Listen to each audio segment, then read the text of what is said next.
SC ST BC minority Telangana భావి భారత పౌరులను బతకడానికి గాక బలమైన ఆహారం తినిపియాలని ప్రభుత్వం ఉప ముఖ్యమంత్రి బట్టి విక్రమార్క గారు కేబినెట్ మంత్రులు శాసనసభ్యులు లేదా ఐఏఎస్ ఐపీఎస్ అధికారులందరూ కూడా ఒక ఆలోచన కలిగి ఈరోజు తెలంగాణ వ్యాప్తంగా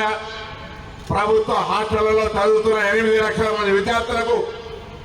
ఆరోగ్యకరమైన డైట్ ఉండాలని 40% ఛార్జీలను పెంచి